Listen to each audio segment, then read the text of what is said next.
학생과 학부모님 여러분 안녕하십니까? 메이저 리서치 솔루션 운영팀 이수미 팀장입니다. 수시 접수를 마무리한 이후 학생부 종합전형의 면접을 어떻게 준비해야 할지 벌써부터 막막함을 느끼시는 분들이 많은데요. 이번 2022학년도 수시 면접 역시 작년과 마찬가지로 대면 및 비대면 면접 등 다양한 형태의 면접이 진행될 것으로 예상되어 이에 대한 철저한 대비가 필요합니다. 그렇다면 대인 면접은 대체 어떻게 이루어지는 것일까요?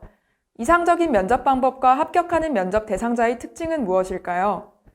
여러분들께서 갖고 계신 면접에 대한 모든 궁금증을 풀어드리기 위해 저희 메이저 리서치가 기획한 계열별, 학과별 모의 면접 콘텐츠를 소개해드리고자 합니다. 2022학년도 수시 면접 대비 메이저 리서치의 모의 면접 콘텐츠는 다음과 같이 인문계열 5편, 자연계열 5편, 의학계열 2편으로 총 12편으로 구성되어 있습니다.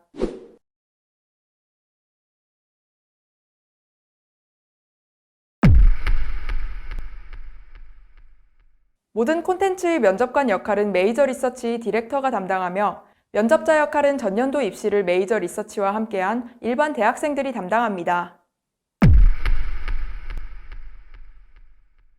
사회적 기업 대표를 꿈꾸는 학생의 서울시립대학교 경영학부 모의 면접, 지금 시작합니다. 지원 동기를 포함해서 자기소개 해주세요. 안녕하세요. 지원번호 3624번입니다. 저는 지역사회 문제를 해결하는 데 기여하면서 경영활동을 하는 사회적 기업이 제가 지향하는 가치관과 부합하다고 느꼈습니다. 평소 마케팅에 대해서 가지고 있던 흥미와 이를 연결짓기 위해 동아리 부원들과 사회적 기업에서 운영하는 카페의 마케팅 방법을 고안한 후 직접 실행에 옮겨보기도 했습니다. 사회적 기업의 마케터로 시작해 교육 관련 사회적 기업을 창업하겠다는 저의 꿈을 서울시립대학교 경영학부에서 실현해 나가고 싶습니다. 앞선 답변에서 교육 관련 사회적 기업을 창업하고 싶다고 했는데 사회적 기업에 종사하는 것이 본인이 지향하는 가치와 어떻게 연결되는지 말해볼래요? 요즘에는 사회 도처에서 갈등이 일어나고 있습니다. 사회 갈등의 원인으로 경제적 양극화가 지목되고 있고 경제적 양극화의 완화 수단 중 교육 불평등 해소에 기여하여 더불어 사는 사회를 만들어 보고 싶습니다. 2학년 때 자율동아리를 만들어서 우리 학교 학생들의 학습 환경을 개선하기 위한 방법을 강구했지만 취약계층에게 도움을 주거나 불평등을 해소하는 데 기여했다고 보기는 어렵다는 아쉬움이 남았습니다.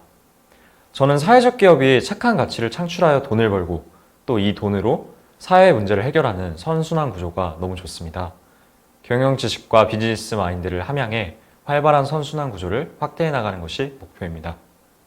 생활기록부를 보니 1, 2학년 때 멘토 멘티 프로그램에 참여했네요. 혹시 이때 특별히 신경 썼던 부분이 있을까요?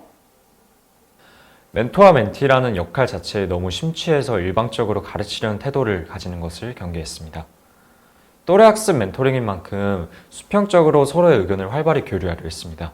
특히 모의고사에 출제됐던 신유복전이라는 문학 작품의 해석에 대해서 열띤 토론을 벌인 적이 있는데 서로의 해석 방향에 대해 신기해하며 다른 관점을 포용하는 방법을 배울 수 있었습니다. 상호 건설적인 교류가 굉장히 재미있었던 기억이 납니다. 앞선 질문에 추가 질문이 있는데요. 그러면 지원자가 만약 학교 선생님인데 멘토 멘티 프로그램에 학생들의 참여가 저조하다면 어떻게 참여를 유도할 건지 이야기해 볼래요? 참여가 저조한 원인부터 파악해야 합니다. 학생들이 단순히 몰라서 참여가 적었다면 포스터를 제작하거나 담임 선생님들께 전달을 부탁하여 노출을 최대화하는 것이 해결책입니다. 만약 일부 학생이 사이가 좋지 않은 친구와 배정될까 우려해서 참여를 주저하는 것 같다면 배정에 있어서 최대한 학생의 의견을 수렴하는 형태로 변경할 수도 있어야 합니다. 궁극적으로는 학생들이 가장 중요하게 가치를 둘 법한 성적 향상 등에 맞게 홍보 문구를 설정하고 프로그램의 참여를 통해 멘토와 멘티가 모두 성적을 향상한 사례를 알려야 할 것입니다. 성적을 보니 2학년 1학기 때 갑자기 성적이 좀 많이 떨어졌네요. 혹시 특별한 이유가 있을까요? 사실 2학년 때 의욕이 앞서서 학생의 총무부 차장, 동아리 회장, 그리고 자율 동아리 회장 등을 역임하면서 2학년 때 늘어난 학업량을 고려하지 못하고 너무 무리했던 것 같습니다. 당시 3학년이었던 부장 선배가 바빠 보여서 업무를 나서서 돕고 또 제가 자율 동아리를 만들었다는 이유로 모든 일을 다 혼자 하려고 했습니다. 결국 너무 지쳤던 나머지 저 스스로를 챙기지 못해서 성적도 그와 같이 하락했습니다. 그 교훈을 바탕으로 저는 스스로를 맹신하지 않고 2학년 2학기부터는 한정된 집중력과 시간이라는 자원을 어디에 투자할지 계획적으로 스케줄러에 안배했습니다. 그리고 가용 시간을 파악하여 업무에 효율적으로 쓰도록 노력했고 자율 동아리도 업무 체계를 나누면서 2학기 때부터는 성적을 회복할 수 있었습니다. 경영 경제 동아리 회장을 하면서 느꼈던 점을 경연인의 자세와 연결해서 이야기해 주세요. 경영인은 조직에서 등장할 수 있는 다양한 의사소통의 유형에 대해 잘 알고 있어야 한다고 생각합니다. 저희 동아리는 친분 형성보다는 프로젝트 자체에 더 비중을 두고 동아리 시간에만 만나서 필요한 의사소통만 했습니다. 그런데 제가 회장이 되던 해에 코로나19의 확산으로 동아리 활동이 비대면으로 전환되었고 단체 카카오톡방이나 각 팀별 카카오톡방이 활성화되면서 부원 간 개인적인 연락이 늘어나 새로운 동아리 분위기가 만들어졌습니다. 사실 목표를 달성함에 있어 개인적인 이야기를 하기보단 공식적인 의사소통만 진행하는 것이 훨씬 효율적이라고 생각했는데 각 부서에 있던 재미있던 일화를 들으면서 웃음 짓는 것은 또 새로운 경험이었습니다. 각각의 장단점이 있다고 생각하고 조직별로 의사소통의 유형이 다양하기 때문에 여러 의사소통의 유형과 그 영향에 대해 인지해야겠다고 생각했습니다. 여기서 보면 팬데믹 이후 부상하는 디지털 마케팅을 주제로 탐구를 했네요. 탐구를 진행하며 인상 깊었던 내용이 있으면 이야기해 볼래요? 짧은 숏폼 콘텐츠가 최근 트렌드라는 점이 와닿았습니다. 틱톡을 필두로 하여 유튜브 쇼츠, 인스타 릴즈까지 짧은 동영상은 계속해서 유행하고 있는데 그 배경에 다양한 콘텐츠가 넘치는데도 불구하고 긴 콘텐츠를 참기 어려워한다는 Z세대의 특성에 공감할 수 있었습니다. 특히 이를 마케팅에 활용한 사례로 팔도의 왕뚜껑 두드려 챌린지를 통해 제품 판매율 증가를 꾀했다는 것이 정말 인상 깊었고 시대의 흐름에 따라 마케팅 방식도 점차 다양해진다는 것을 깨달았습니다.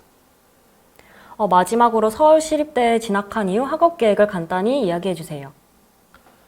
사실 서울시립대 경영학부의 소비자 행동론이라는 수업을 너무 수강하고 싶습니다. 동대문고와 협력하여 사회적 기업을 돕는 서비스 러닝 프로그램에 꼭 참여하고 싶기 때문입니다.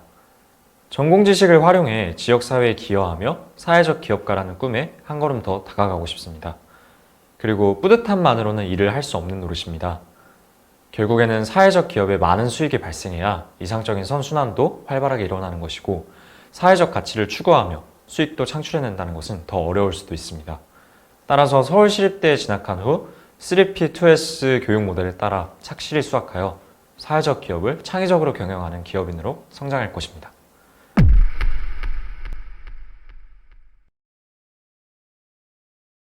태도 중 아쉬웠던 점에 대해 말씀드리겠습니다. 안정적인 톤은 좋았지만 다소 목소리의 크기가 들쭉날쭉했던 점이 아쉬웠습니다. 목소리의 높낮이를 조절하는 것은 중요한 부분에 강조하는 것이라 도움이 되지만 너무 반복되면 집중력이 떨어질 수 있으니 목소리의 균일한 크기를 유지하는 것이 좋을 것 같습니다. 답변 내용 중 매력 포인트 말씀드리겠습니다.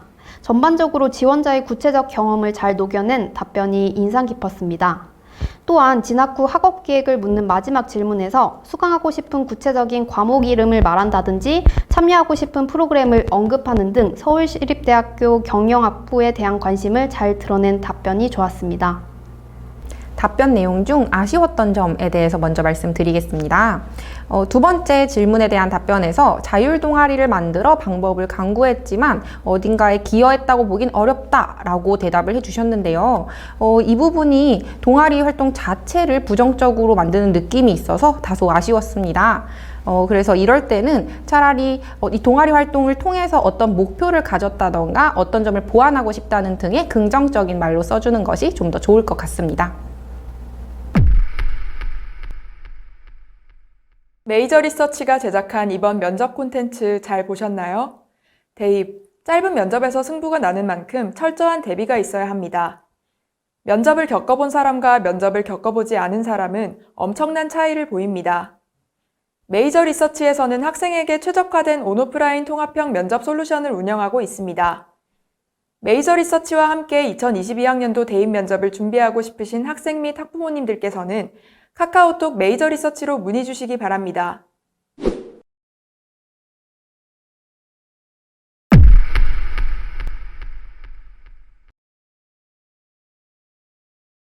본인이 실제로도 경영학과에 이제 재학 중이고 스타트업이나 창업 쪽에 관심이 되게 많은 걸로 알고 있는데 혹시 관심 분야가 어떤 분야일까요? 네, 저는 IT 그리고 어플 개발 쪽에 관심이 많습니다. 이제 코로나 시국이 되면서 굉장히 언택트 분위기가 확산이 됐는데 그 언택트 분위기에서 살아남을 수 있고 또 지속적인 게 어플 개발, IT 쪽이라고 생각했기 때문입니다. 네, 그래서 이런 쪽으로 개발을 해볼 생각이고 사실 1학기에도 이러한 창업 프로젝트 대회에 참여해서 수상은 못했지만 네, 계속해서 노력하고 있습니다.